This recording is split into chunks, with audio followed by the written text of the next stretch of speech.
Mm-hmm. No, he wasn't young, but you can still trust me.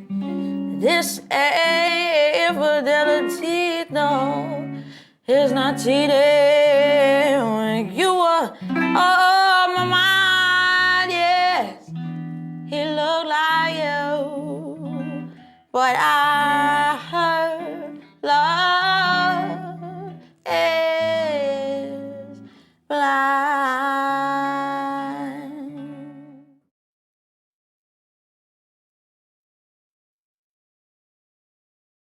My brother had like a fourth hand Strat, a beautiful red Strat that he must have got. It was his second guitar, so he must have got it when he was about 15, and I would have been like 11 or 12, and it was the most beautiful thing in the world, yeah.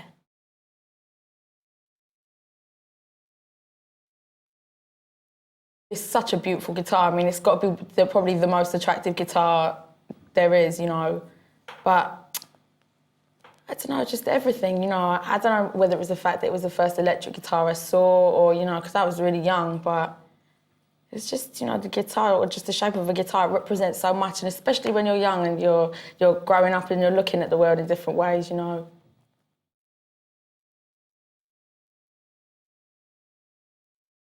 I guess my brother used to go out, it was his, like, I was forbidden to touch this guitar, right? And when he used to go out, he used to leave it in such a way that if I played it, he would know. But sometimes he'd forget to do that, so I would be able to play it. But I'll never forget, he'd come home and I would literally leap like away from the guitar and run out the room.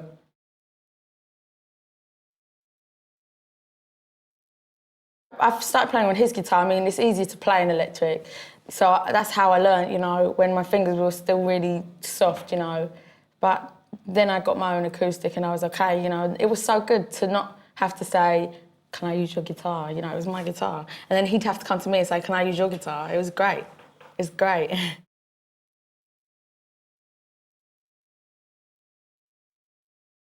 I must have been about 13 or 14, and I had money from, I don't know how I had this money, but I had money from work, because you know, I was acting when I was a kid in bits and pieces here and there.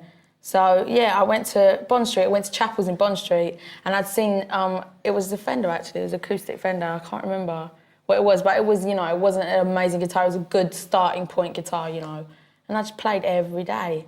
You know, no one said to me, you got to play for at least this amount of time. It was all I wanted to do, you know. Yeah, and it's so easy to teach yourself if you have, you know, love for guitar. You know, people say to me all the time, how can you taught yourself, you know? And there's things people can always show you, but the truth is if you learn how to play guitar off someone, you just kind of learn to play it like them, you know what I mean? You know, and that's why I can say that while I'm not even probably an adequate guitarist, I'm still a distinctive guitarist, you know what I mean? I sound different.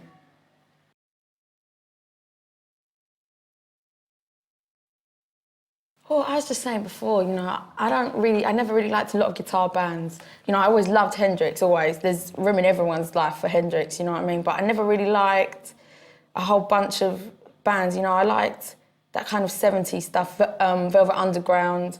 I loved the way they use guitars and just stuff like, the stuff I listen to is more, the stuff I listen to, if it isn't hip hop and if it's not straight traditional jazz, it's stuff like Rotary Connection and Minnie Riperton, that kind of stuff, you know, I love all that, you know, and Weather Report, you know, that's the kind of guitar I listen to.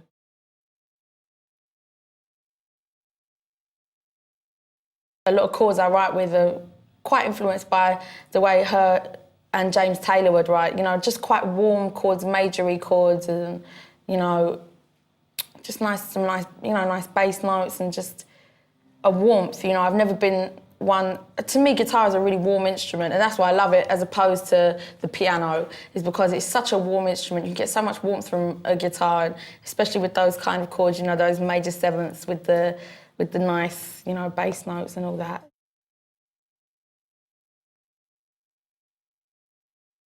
When you have a guitar, it's not so much like, I know I look good. When you walk out, I know I look good. It's more that you feel power. I guess it must be akin to having a dick, because I've never had a dick, obviously. It must be like that. When I go on stage with and I've got a guitar, I feel like no one can touch me.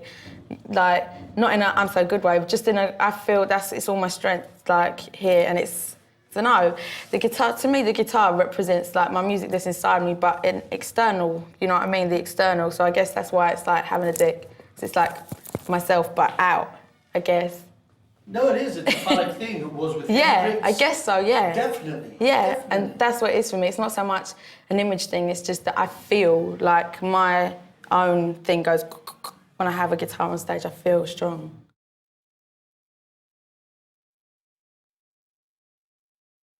Yeah, you're more exposed and not so exposed all at once, you know. I guess when I go on stage with my Strat, I feel like I'm coming from two different places at once, I guess. I feel like sometimes if all I have to do is sing, I think the audience are, I don't know, you know, such a big part of my thing is about respect and wanting respect from musicians, not necessarily the audience, but musicians. Sometimes I think if I play as well, you know, that is a thing. If you play your instrument, you know, as a young female artist, if you play your instrument on stage, it looks great for you. You know, like, Katie Melua, she has a guitar on stage and it looks great for, she needs that. It looks really good, you know, that's her little gimmick and it works. So, yeah, if I don't have a guitar on stage, sometimes I feel a bit like I haven't got as much to give, you know what I mean? I feel a bit like just a voice.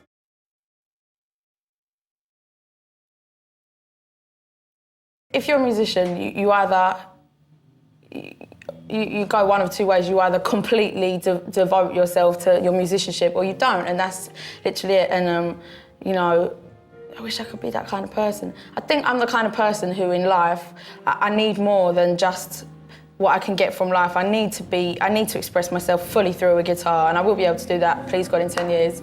I know I'm missing out on something by not being able to express myself like that. But people like PJ Harvey, I have so much respect for people like that. She looks amazing with her guitar, not just because like there's a girl playing the guitar, wow, because she has so much strength. You can see the strength that the guitar gives her, you know, it just comes out of her, which is the same thing I have. I wouldn't say, in real life, you know, I'm not shy, but I'm not someone who's all over something. When I'm on stage and I have a guitar on stage, you know, I'm like a man, I guess.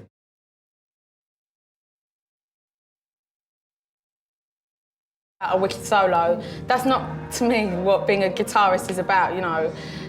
That's important and it's nice and it's like, wow, you know, but it's more so I can be all over everything, so I can feel something and just be able to go, this is what that feels like.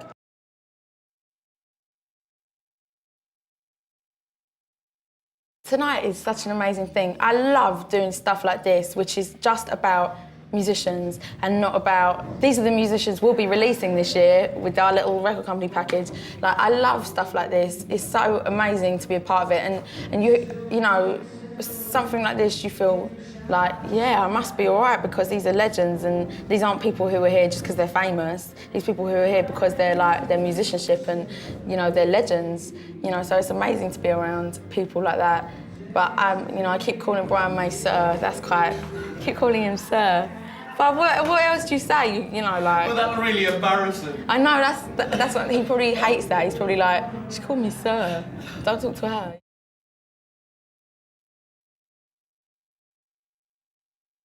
My guitar heroes are obviously Hendrix and Shuggie Otis as well. Shuggie Otis is a massive influence on me.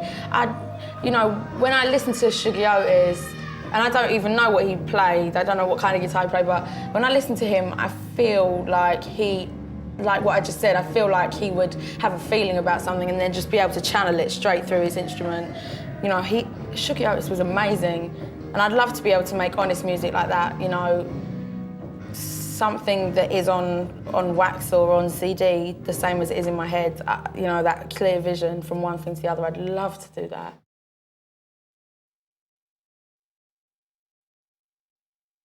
I like anything that sounds like nothing else, you know what I mean? I like things that just sound different. you know, I just like things that stand out, really.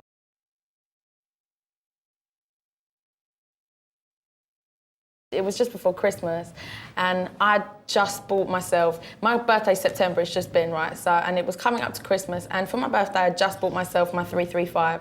So I didn't have any excuses to go and buy another guitar. And I knew that if I bought another guitar for, what, 600 quid, my mum would have a go at me. So I bought this guitar, and I didn't live with my mum then, I lived elsewhere, so I thought she will never find out, I'll just, whatever. And I had hooks in where I used to live. So I put my new guitar, I put my 335 on one wall, my brand new, beautiful Daphne Blue Strat on the other wall. Beautiful. My mum comes in like the same day and she goes, "What's that?" And I was like, "It's not mine." And she was like, "Whose is it then?" And I was like, "It's for Alex." And I basically told her that I'd bought it for my brother for Christmas. And I lied just so I could have this guitar. And Christmas came around and they were waiting for me to give my brother this guitar, but I never gave him this guitar, so they never said anything. They weren't, you know, because they didn't want to embarrass me in front of him or anything, so they didn't say anything. And then Boxing Day, my dad rang me up, "Yeah, what are you going to do about that guitar you were going to give Alex?" And I was like, "Yeah, Dad, you know what? I've got kind of attached to that guitar now." And he was like, "Oh, whatever." But I had to keep that one under wraps for like 2 months. I had to keep saying to my mum, "Yeah, I'm going to give it to him," and then I could pass it off like, "Yeah, you know what, I started playing it a lot with gigs and I should really keep it now." But I had to pass it off as my brother's for a couple of months.